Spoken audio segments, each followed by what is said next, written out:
Good evening. Thank you for joining us on the War Diary. On the 399th day of the war, here are the main highlights of the day at 7 p.m. Beirut time.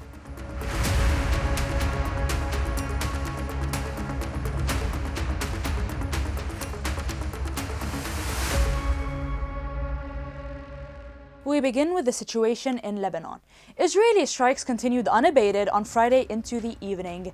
The Lebanese National News Agency (NNA) reported that the Israeli army had blown up houses in the villages of Yarun, Aitarun, and Marun al-Ras in southern Lebanon.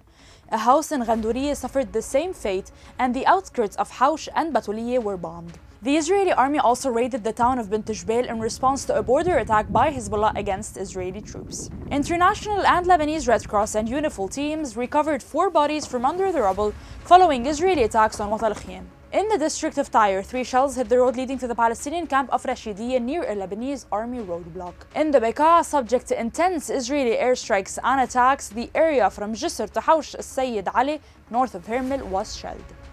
Hezbollah launched a salvo of rockets against a gathering of Israeli soldiers in Margaliot, Upper Galilee, and Mizgavam in northern Israel.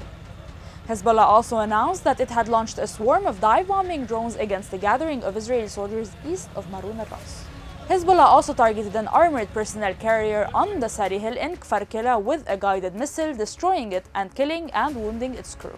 On Thursday evening, Hezbollah announced that it had ambushed Israeli soldiers attempting to advance towards Yarun. The Lebanese Ministry of Public Health reported on Friday evening that 31,117 people had been killed and 13,888 wounded since the start of the war on Lebanon. In Gaza, women and children accounted for almost 70% of those killed by Israel over the period November 2023 to April 2024, the UN said on Friday. Gaza's Ministry of Health announced on Friday a new death toll of 43,508 and 102,684 wounded in the landlocked Strip since the start of the war. In connection with the war in the Middle East, clashes broke out in Amsterdam on Thursday night following a Europa League match between Ajax and Maccabi Tel Aviv.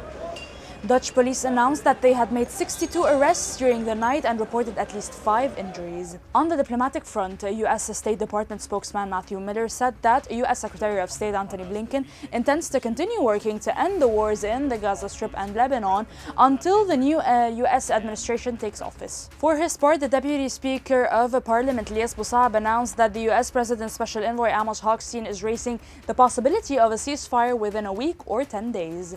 Israel's new defense Minister Israel Katz was sworn in before Parliament on Thursday night, 2 days after the surprise dismissal of his predecessor, Yoav Gallant. Meanwhile, an advisor to Iran's Supreme Leader Ayatollah Ali Khamenei said the Islamic Republic should avoid reacting instinctively against Israel following the October 26 strikes against Iran in order not to fall into the trap set by Israel.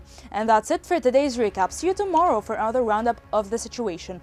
Until then, stay connected on our website www.thisisbeirut.com.lb and on all our social media platforms.